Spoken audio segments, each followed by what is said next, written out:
창세기 4장 1절에서 10절까지 말씀입니다. 내가 내 아우를 지키는 자니까 라는 제목으로 말씀 보겠습니다. 창세기 4장 1절에서 10절 말씀 한 목소리로 한번 주님 말씀을 봉독하도록 하겠습니다.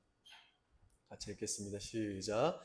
아담이 그의 아내 하와와 동침하매 하와가 임신하여 가인을 낳고 이르되 내가 여호와로 말미암아 득남하였다 하니 그가 또 가인의 아우 아벨을 낳았는데 아벨은 양치는 자였고 가인은 농사하는 자였더라. 세월이 지난 후에 가인은 땅의 소산으로 제물을 삼아 여호와께 드렸고 아벨은 자기도 양의 첫 새끼와 그 기름으로 드렸더니 여호와께서 아벨과 그의 제물은 받으셨으나 가인과 그의 제물은 받지 아니하신지라. 가인이 몹시 분하여 안색이 변하니 여호와께서 가인에게 이르시되 네가 분하여 함은 어찌 됨이며 안색이 변함은 어찌 됨이냐. 네가 선을 행하면 어찌 낯을 들지 못하겠느냐. 선을 행하지 아니하면 죄가 문에 엎드려져 있느니라. 죄가 너를 원하나 너는 죄를 다스릴지니라. 가인이 그의 아우 아벨에게 말하고 그들이 들에 있을 때에 가인이 그의 아우 아벨을 쳐 죽이니라.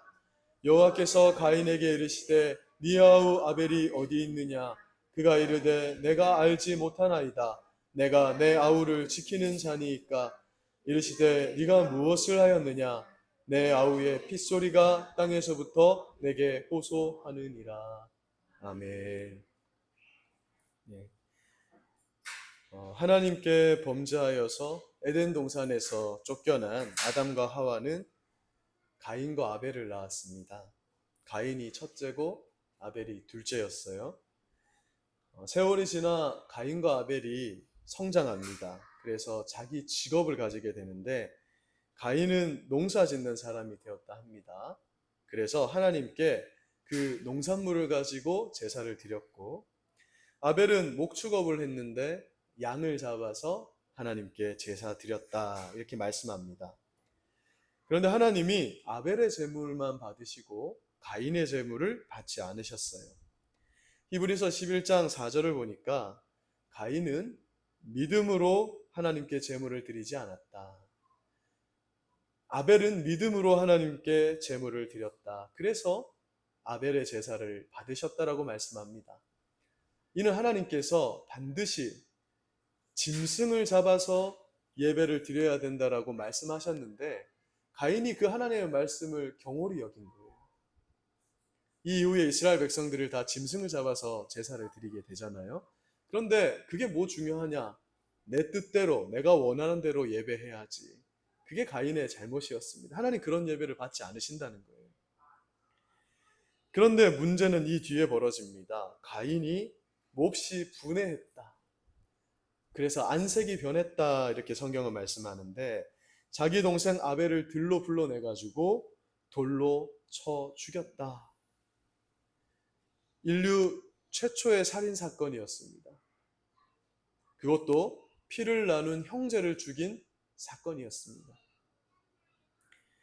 오늘 제가 성도님들과 함께 깊이 있게 묵상하길 원하는 부분은 바로 이 다음에 벌어진 하나님과 가인의 대화의 내용입니다. 하나님이 동생 아벨을 찾으시는데요. 그때 가인과 어떻게 대화하는가? 창세기 4장 9절을 보니까 가인이 이렇게 대답합니다. 네 아우 아벨이 어디 있느냐? 그가 이르되 내가 알지 못합니다. 내가 내 아우를 지키는 자니까 이렇게 말합니다. 하나님은 사람의 마음에 여러분 자연법을 두셨습니다. 자연법이 뭐냐면 누가 가르쳐 주지 않아도 하나님께서 사람의 마음에 심어둔 그런 근본적인 도덕 법칙을 말하는 거예요. 쉽게 말하면 양심이라고도 할 수 있는 겁니다. 예를 들면 살인하면 안 된다 이런 것은 누가 가르쳐 주지 않아도 우리 마음에 들어있는 하나님께서 우리 마음에 심어놓은 법이라는 거예요. 그래서 원래 십계명이라는 게 돌판에 하나님이 이렇게 기록을 해줘서 그걸 성문법이라고 하거든요. 기록된 법이 됐지만 사실은 그 십계명은 우리 마음의 돌판에 하나님이 이미 기록해 두셨어요. 그래서 사람의 양심이라는 것이 십계명에 있는 내용은 태어나면서부터 가지고 있다라는 겁니다. 근데 그 자연법 속에 뭐가 들어있냐면 부모를 공경해야 한다. 형제를 사랑해야 한다. 가족끼리는 도우며 살아야 한다라는 법칙이 들어있는 겁니다. 사람이라면 형제 사랑이라는 마음이 자연적으로 그 마음에 새겨져 있다. 그런데 가인은 뭐라고 합니까? 내가 내 아우를 지키는 자니까? 여러분, 가인의 이 대답은 하나님의 질문에 대한 단순한 대답이 아니었어요. 이것이 무엇이었냐면 하나님께서 사람에게 마땅히 요구한 형제 사랑에 대한 명령에 대한 거절이었습니다. 그건 안 지키겠다는 거예요. 내가 그거 하는 사람입니까, 하나님? 이렇게 반문한 것이죠. 빈정된 것입니다. 아벨과 피를 나눈 가족이었어요. 또한 형이었습니다. 마땅히 아우를 사랑하고 돌봐야 할 사명이 있었습니다. 그런데 그것을 저버리고 이렇게 빈정된 겁니다. 내가 내 아우를 지키는 자니까. 저는 이 형제 사랑에 대한 말씀이 식을 때마다 하나님이 이 말씀을 제 가슴에 팍팍 꽂아주세요. 혹시 내가 하나님 앞에 이렇게 말하고 있지는 않은지, 내가 내 아우를 지키는 자입니까? 여러분, 이 사건에 대해서 요한일서 3장 12절이 해석을 했어요. 구약 성경을 신약 성경이 해석하는 경우가 많거든요. 요한일서 3장 12절을 보니까 이렇게 말씀합니다.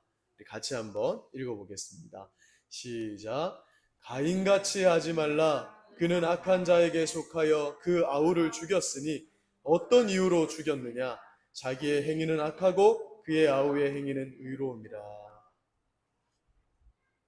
사도 요한이 성도가 서로 사랑해야 된다라는 걸 말하면서 뭐라고 말하냐면 가인같이 하면 안 된대요. 가인은 어떻게 했죠? 나보다 저 사람이 더 의로우니까 죽였다라는 거예요. 그렇게 해서는 안 된다. 11절에 보면 우리는 서로 사랑해야 된다라고 말씀합니다. 그러면서 뭐라 말하냐면 이는 너희가 처음부터 들은 소식이다 말씀해요. 처음부터 들은 소식이라는 게 무슨 말입니까? 형제를 사랑하라는 권면은 새로운 말씀이 아니라는 거예요. 너희 마음에 이미 기록되어 있는 것이고 우리가 예수를 믿기 시작할 때부터 처음부터 들은 말씀이다 라는 말이에요. 실제로 서로 사랑하라 라는 권면이 예수 그리스도를 통해서 전달됐습니다. 예수님이 뭐라 하셨어요? 너희가 서로 사랑해야 된다. 제자들의 발을 씻어주시면서 제자들이 막 몸둘 바를 몰랐거든요. 제가 아마 우리 이상득 집사님이 제 발을 씻어준다 하면 제가 아마 몸둘 바를 모를 거예요. 아닙니다 이럴 거예요. 근데 예수님이 발을 씻어줬다. 근데 예수님이 그러면서 뭐라고 말씀하시냐면 너희도 이와 같이 서로의 발을 씻어주는 자가 되라. 여러분, 당시 유대사회에서는 종들이 상전의 발을 씻어줬거든요. 종이 되라는 거예요. 피차 종이 되라.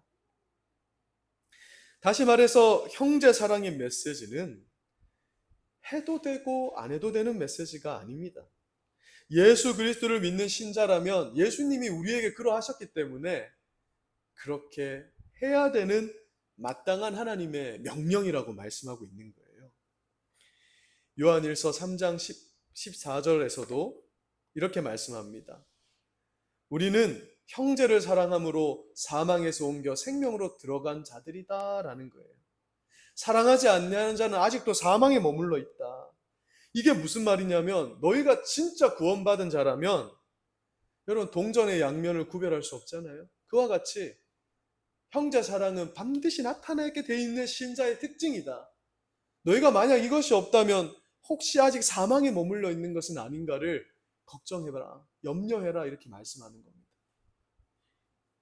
그리고 15절에서 산상수훈 말씀, 예수님의 산상수훈 말씀을 사도 요한이 그대로 가지고 와서요 뭐라고 얘기하냐면 그 형제를 미워하는 자가 살인한 거다.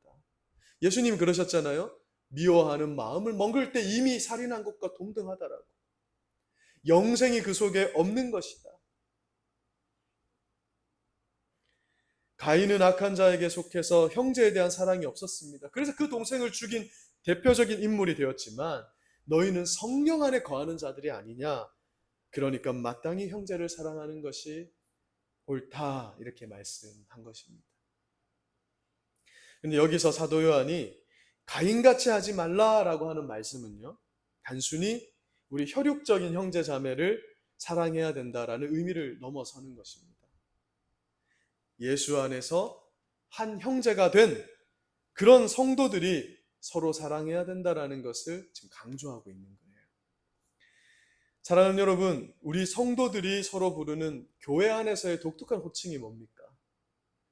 바로 형제님, 자매님 이렇게 부르는 거예요. 우리는 왜 서로를 형제, 자매라고 이렇게 부르는 것일까? 이유는 너무나 단순합니다. 하나님이 우리의 같은 아버지이기 때문에, 우리가 예수를 믿은 그 순간부터 우리가 하나님 아버지를 한 아버지로 두었기 때문에 형제, 자매가 되는 거예요. 분명 가문이 다릅니다. 부모도 다릅니다. 그런데 교회 공동체에 들어오면 그때부터 형제, 자매가 되는 거예요. 우리를 돌보시는 아버지가 한 분이시니 하나님께 속한 자들은 다 형제, 자매가 되는 것이다. 그래서 사도 요한은 뭐라고 말씀하는 것이냐면, 이 관계성이 여러분 가볍지 않습니다. 이것은 기독교 문화가 아닙니다. 마땅히 우리는 그러해야 합니다 라고 이 가인의 이야기를 해석해서 우리에게 요한 1서로 전달해 주고 있는 거예요. 그런 말씀인 것입니다. 여러분, 교회 안에 형제님, 자매님 부르는 호칭이 언제부터 쓰였을까요? 1번 종교개혁 때부터, 2번 현대에 와서, 3번 초대교회 때부터. 언제부터일까요? 초대교회 때부터였어요. 요한일서 3장 13절에 보니까 요한이 뭐라고 말하냐면, 형제들아 세상이 너희를 미워하여도 이상히 여기지 마라 하면서 교회에 있는 자들을 형제들아 이렇게 부르는 거예요. 진짜 혈육을 부르듯이. 여러분, 요한은 예수님의 직계 제자였어요.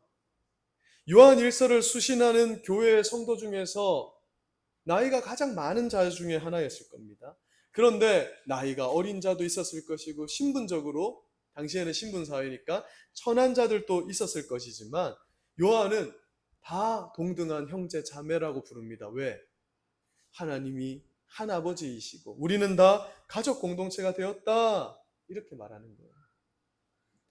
여러분, 당시 초대교회 시대 때 교회 안에서 서로를 형제 자매라 부르는 것이 오늘날보다 쉬웠을까요? 어려웠을까요? 어려웠죠. 우리 한 50년 전만 해도요, 저기 종 출신, 머슴 출신 이러면서 상종을 안 했어요. 여러분, 예전에 우리나라 교회가, 초대교회, 초창기 교회가 어떻게 돼 있었냐면은 이렇게 V자로 만들었답니다. 왜 그런지 아세요? 남녀 7세 부동석이라. 남자는 이쪽에, 여자는 이쪽에, 서로 못 보게 이렇게 V자로, 그래서 말씀 전하는 목사만 여기서. 무슨 말인지 아시겠어요? 이렇게 V자로 만들었대요. 그리고 종들과 양반이 서로 같이 앉지 않았다고 합니다. 그런데 교회에 오면 한 형제 자매가 되기 때문에 요한이 뭐라고 얘기하냐면, 당신이나 나나 다 하나님 안에서 한 형제 자매다. 여러분, 이런 놀라운 평등 사상이 초대교회 때부터 있었다라는 걸 확인하게 되는 겁니다. 이게 당시 시대적 상황을 생각하면요, 엄청난 일이에요. 가인과 아벨의 이야기로 제가 말씀을 시작했지만, 사실 오늘 말씀의 핵심 주제는 뭐냐면 교회의 일치성, 쉽게 말해 하나됨에 대해서 말씀드리는 겁니다. 사랑하는 여러분, 하나님께서 왜 우리를 구원하신 후에 교회로 부르셨을까? 그래서 한 몸이라고 하시고 자꾸 왜 형제 자매라고 그렇게 부르는 것일까? 가끔 그런 생각도 해봐요. 그냥 집에서 조용히 신앙생활 해도 되지 않습니까? 요즘 그런 사람들이 많다고 그래요. 유명 교회 목사님의 설교가, 예배가 유튜브만 틀면 나오거든요. 지금 한 유튜브에요, 아마 수천 개, 수만 개 예배가 지금 생중계로 전파이 나오고 있을 거예요. 그러면 집에서 그냥 혼자 조용히 신앙생활 해도 되는데, 왜 하나님은 굳이 우리를 교회로 부르셔서 성도 간에 지지고 볶으면서 그렇게 신앙생활을 하게 하셨느냐는 거예요. 이는 우리가 정말 그리스도 예수 안에서 한 몸이 된 지체라는 걸 너희가 실제적으로 알아라 라는 하나님의 메시지가 들어있는 겁니다. 천국에 이르기 전에 우리가 예수 안에서 하나라는 것을 눈으로 보고 기억하라는 거예요. 또한 서로 교제하면서 서로 때로는 부딪히면서 천국을 미리 연습하라는 하나님의 의미가 담겨 있는 겁니다. 그럼 교회는 그런 곳이에요. 그래서 제가 일전에도 한번 말씀드린 적이 있지만 저도 나는 자연인이다 되게 즐겨보거든요. 크리스찬은 절대 나는 자연인이다가 돼서 산속에 가서 살 수가 없어요. 어떻게 저 사람은 교회에 나오지? 우리는 반드시 교회 생활을 해야 되는 겁니다. 그걸 하나님께서 예수님 다시 오실 때까지 우리에게 명령하신 바예요. 여러분, 이것을 실제적으로 또 시각적으로 가장 잘 보여주는 예식이 뭐냐면 바로 성찬식입니다. 그래서 성찬은 많이 할수록 좋은데 뭐 교회의 어떤 형편과 시간상 조금 아쉽지만 이건 많이 할수록 좋은 겁니다. 왜냐? 성찬을 할 때마다 우리가 이 교회의 하나됨을 실제적으로 보는 거거든요. 여러분, 우리가 성찬을 할 때 한 떡에 참여합니다. 우리가 이게 카스테라를 보통 현대 교회에서는 잘라서 성찬을 치르죠. 그러나 중요한 건 뭐냐면 한 빵이라는 게 중요하다 했죠. 이 한 빵을 돌려가면서 찢어서 먹는 게 중요한 겁니다. 그 빵을 찢는 것은 예수 그리스도의 몸을 찢어서 우리를 살리셨다는 걸 의미하고요. 그것을 우리가 먹을 때 우리가 예수님의 한 몸이 된다라는 의미를 가지는 거예요. 그래서 우리가 그 한 몸에 참여했습니다. 그 빵을 먹었는데 그 빵이 내 입에서 진짜 실제로 느껴지고 나를 배부르게 합니다. 그것처럼 우리가 예수 안에서 한 몸이 됐고 형제 자매가 됐다는 것이 너무나 확실한 것이다라는 것을 보여주는 게 성찬의 의미예요. 교회의 일치성, 하나됨이라는 의미가 한 떡을 나눠 먹는 성찬 속에 있는 겁니다. 그래서 여러분, 성찬을 먹을 때는 잘라져 있다고 해서 조각을 먹는다고 생각하면 안 되고 이게 원래 한 빵이었구나를 생각하셔야 돼요. 여러분, 우리가 매주 오늘도 사도신경으로 신앙을 고백했지 않습니까? 사도신경의 첫 번째 부분이 뭐예요? 하나님에 대한 신앙 고백, 예수님에 대한 신앙 고백, 성령님에 대한 신앙 고백이거든요. 그 다음에 무엇에 대한 신앙 고백이 나오냐면 나는 믿습니다. 뭘 믿습니까? 거룩한 공교회를 믿습니다. 이 말은 무슨 말이냐면 우리는 하나의 교회인 걸 믿는다는 거예요.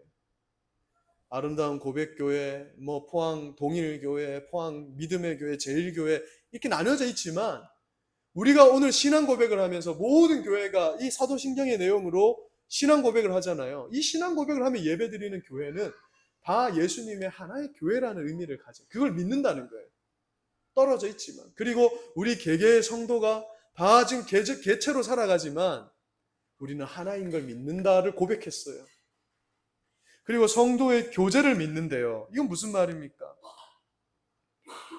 우리가 이것을 위해서 교회로 부름받았음을 믿습니다라는 의미인 거예요. 다른 성도를 위해서 봉사하는 것을 내가 특권으로 여기겠습니다. 이런 마음, 믿음입니다. 내가 다른 사람을 위해서 오늘도 식사를 준비하고 또 맞이하고 교회의 어려운 일을 함께 헤쳐나가는 것, 이것을 나는 특권으로 여기겠습니다. 왜 그렇죠? 하나님이 그것을 위해서 우리를 부르셨거든요. 내가 그걸 믿는다라고 고백했어요. 그게 성도의 교제입니다. 와서 그냥 웃고 떠들고 즐겁고 그것도 포함되지만 더 중요한 건 내가 그 사람을 위해서 발을 씻어주는 봉사, 그것을 특권으로 여기겠습니다를 우리가 신앙으로 고백했다라는 거예요. 여러분, 하나님께서 우리에게 다 은사의 부요함을 주셨어요. 각양각색의 은사와 부요함을 우리에게 주셨습니다. 하나님께서 왜 그것을 주셨습니까? 그걸 너만을 위해서 사용하라는 게 아니죠. 그걸 성도를 위해서, 이웃을 위해서, 다른 지체를 위해서 사용하라는 것입니다. 그것이 우리가 고백하는 신앙 고백 속에도 들어있는 거예요. 우리가 매주 그걸 고백하고 있습니다. 그냥 예배의 순서가 아니에요. 성도가 서로 교제하는 것이 우리에게 매우 중요한 신앙의 핵심이라는 걸 말씀하고 있는 겁니다. 여러분, 고린도전서 12장 25절에서 27절 말씀을 같이 한번 읽어보겠습니다. 시작. 몸 가운데서 분쟁이 없고 오직 여러 지체가 서로같이 돌보게 하셨느니라. 만일 한 지체가 고통을 받으면 모든 지체가 함께 고통을 받고 한 지체가 영광을 얻으면 모든 지체가 함께 즐거워하느니라. 너희는 그리스도의 몸이요 지체의 각 부분이라. 아멘. 사도 바울이 뭐라고까지 얘기하냐면 이제 우리는 결코 떨어져서 생각할 수 없는데 우리가 손가락이 아프면 어때요? 온몸이 아픈 거예요. 그와 마찬가지로 우리가 형제의 아픔이 있을 때, 이 교회 안에 성도의 아픔이 있을 때 같은 아픔으로 여기게 되었다라고 말씀하는 겁니다. 그리고 형제의 허물을 덮어줘야 한다. 그렇지 못하면 하나님 아버지의 마음이 아프다 이렇게 말해요. 요즘 우리 두 딸이 좀 자주 싸우더라고요. 왜 커가면서 싸울까? 근데 그걸 바라보는 아버지의 마음은 참 마음이 아픕니다. 아까 잠깐 앉아 있었잖아요. 오늘 우리 성태 성도님도 오늘 좀 결석하시고 자리가 많이 비니까 얘들 아빠를 위해서 좀 앉아 있으라 하니까 잠깐 앉아 있었던 거예요. 그럼 어때요? 이 아버지로서 마음이 너무 감사한 거죠. 마찬가지라는 게 하나님이 지금 이 말씀을 왜 우리에게 주시냐면 너희가 한 몸인데 그럴 수 있느냐 이렇게 말씀하는 거예요. 여러분 마태복음 25장을 보면요. 양과 염소의 비유가 나옵니다. 마지막 심판 때를 묘사하고 있는데 이 비유에서 구원받은 자는 어느 편에 선다 그래요? 양의 편에 선대요. 구원받지 못한 자는 염소의 편에 선대요. 하나님께 구원받지 못한 자들 그리고 구원받은 자들 이 양과 염소의 구분 기준이 뭐냐? 여러분 뭡니까? 예수를 믿고 안 믿고라고 말하지 않아요. 지금 이 심판은 하나님을 알고 있는 자들에 대한 심판이에요. 하나님을 모르는 자들은 그냥 바로 심판받는 것이고 우리가 그 비유를 잘 보면 지금 하나님 아는 자들에 대한 심판이 있는 것 같은데 마태복음 25장 40절에 보니까 이렇게 말씀합니다. 다시 한번 읽어볼게요. 그 기준이 무엇인가? 시작. 임금이 대답하여 이르시되 내가 진실로 너희에게 이르노니 너희가 여기 내 형제 중에 지극히 작은 자 하나에게 한 것이 곧 내게 한 것이라 하시고 라고 말해요. 그 기준, 양과 염소의 기준이 내 형제 중에 지극히 작은 자 하나에게 물 한 그릇이라도 떠준 것 이렇게 말하거든요. 근데 여기서 내 형제는 임금의 형제잖아요. 그럼 이 임금의 형제가 누구를 말하는 것인가? 이 임금이 누구겠어요? 예수님이지 않습니까? 예수님의 형제가 누구겠습니까? 바로 성도들을 말하는 거예요. 예수님의 아버지도 누구시죠? 하나님이시니까. 예수의 형제, 바로 성도들을 말하는 것입니다. 곧 믿는 자 중에 너희가 섬겼느냐 안 섬겼느냐를 먼저 물어보신다는 거예요. 예수를 믿는 같이 성도 안에서 상처 입기 쉬운 그러한 작은 자들, 그들을 섬기는 것이 나를 섬기는 것과 같은 것이다. 그것이 평가 기준이다 이렇게 말씀하십니다. 여러분 우리가 하나님을 모르는 자들에게 예수님을 전하는 거, 복음 전하는 거 분명 중요한 성도의 본분입니다. 그죠? 그런데 예수님은 우리에게 먼저 요구하시는 게 있대요. 그게 뭐냐면 예수의 형제, 곧 믿는 자 중에서 교회 안에서 매우 극진하게 도움이 필요한 형제 자매를 돕는 것이 먼저라는 것입니다. 이것이 마지막 심판 때의 양의 편의 선자들의 특징이라는 거예요. 조금 이기적으로 들립니까? 근데 그렇지 않아요. 가족 공동체라는 게 원래 그런 거예요. 여러분 우리가 아무리 성도로 묶여 있어도 내 자식이 아픈 것과 비교할 수 없어요. 우리는 잠깐 기도해주고 마는 것이지 잊어버립니다. 그러나 내 자녀가 아프면 우리는 잠을 잘 수가 없는 거예요. 예수님이 먼저 형제된 자들을 돌보는 것이 마땅하다고 하시는 것은 우리가 그만큼 가족 공동체가 되었음을 말씀하고 있는 것입니다. 사랑하는 여러분, 혹시 가인과 같은 자로 신앙생활을 하고 있지는 않습니까? 우리의 도움과 기도가 필요한 형제 자매들에게 우리가 어떤 자가 되어주고 있는가? 혹시 가인과 같이 내가 그 사람을 섬기는 자입니까? 이렇게 하나님께 반문하고 있지는 않습니까? 내가 그 사람과 무슨 상관이 있습니까? 내가 왜 그 사람의 아픔과 허물까지 신경 써야 합니까? 내 앞가름도 하기 힘든 이 세상에서 혹시 이러고 있지는 않습니까? 그런데 하나님이 너희는 그렇게 부름받은 자가 아니다 이렇게 말씀하고 있는 것이에요. 어떤 불신자 분과 대화를 했는데요. 이렇게 말씀하더라고요. 그분이 교회에 몇 번 갔는데 상처를 많이 받으셨대요. 그래서 뭐라고 얘기하냐면 교회는 좀 세상과 달라야 하지 않냐고. 교회가 세상과 같아서야 됩니까? 하는데 참 부끄러웠습니다. 맞는 말이지 않습니까? 여러분, 교회가 세상과 같은 곳이 되어서야 되겠습니까? 교회는 세상과 달라서 세상에서 지친 자들의 안식처가 되어줘야 하지 않겠습니까? 교회라면 성도 중에 약한 자들, 환난받은 자들 그리스도의 마음으로 돌봐주며 사랑해야 하지 않겠습니까? 헐벗은 성도에게 옷을 입혀줘야 됩니다. 줄인 성도에게 먹을 걸 줘야 됩니다. 목마른 성도를 마시게 하고 나그네 된 성도를 영접하고 병든 성도를 돌보고 옥에 갇힌 성도를 찾아가 봐야 하는 것. 그런 사람들로 가득 찬 곳이 교회가 되어야 합니다. 예수님 분명히 말씀합니다. 이런 일이 예수 안에서 형제 자매 된 성도 간에 먼저 있어야 한다. 그 다음에 믿지 않는 자들을 향한 전도가 되는 거지. 그래서 어떤 집사님, 다른 교회 집사님이 저한테 그런 말을 했어요. 먼저 우리 교회가 사랑이 있어야 다른 사람을 전도해와도 그 교회를 나가고 싶지. 맨날 싸우고 뭐 이렇게 한 교회면은 데려와도 한존하고 가지 않겠냐고. 그렇지 않습니까? 그래 예수님이 이 말씀이 의미가 있는 것이죠. 우리는 먼저 우리 교회를 돌봐야 하는 것입니다.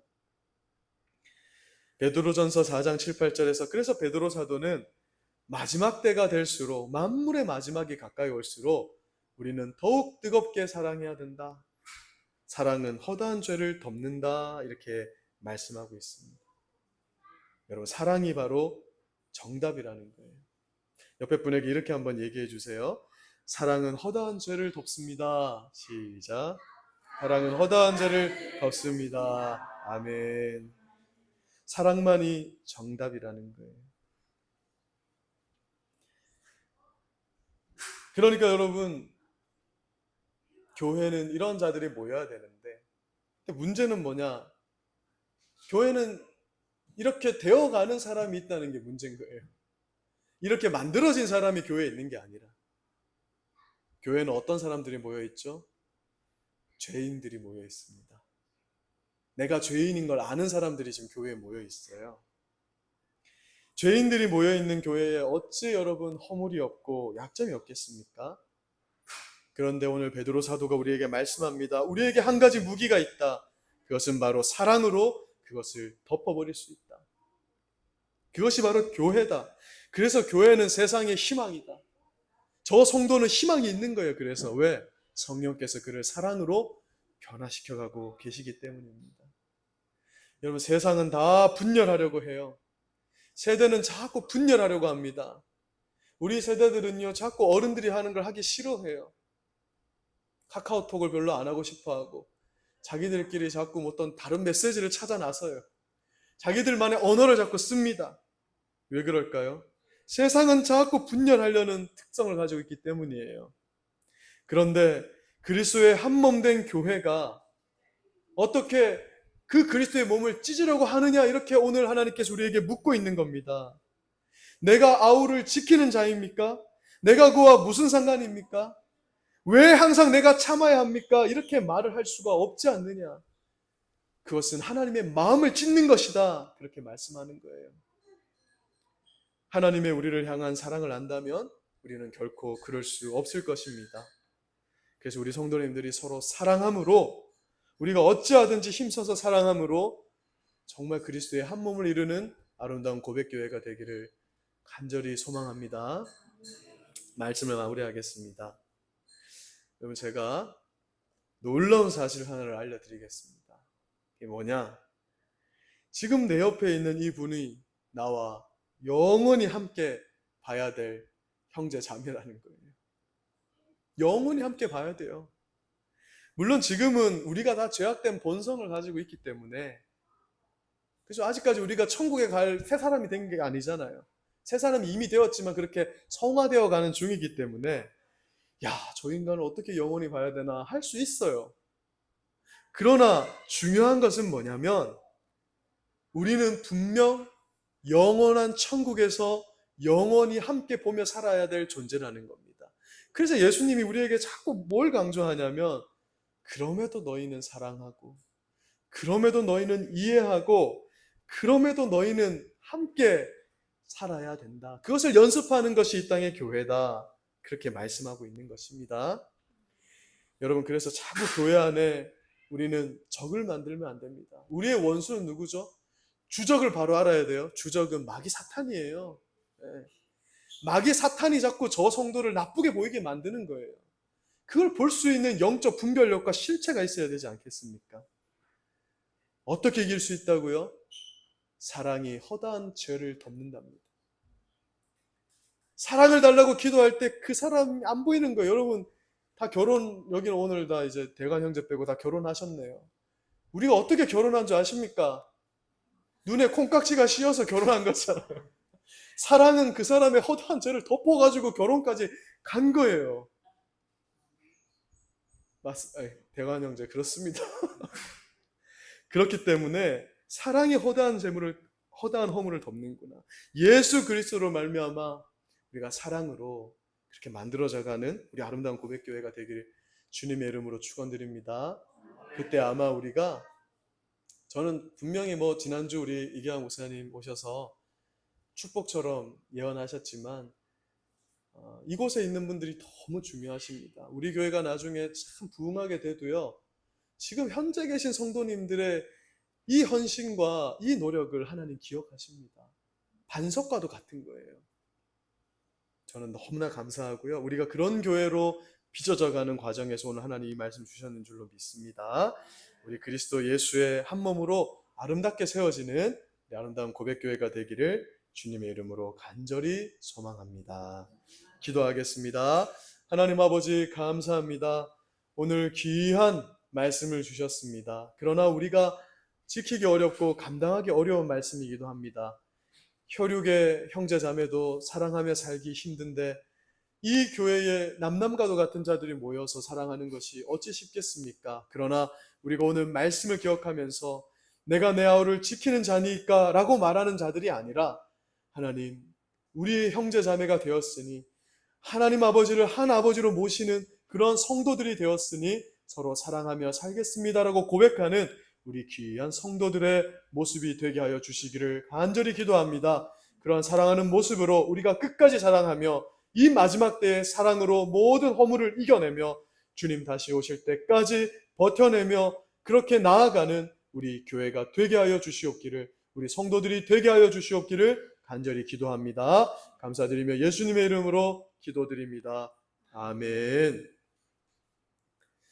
찬송가 455장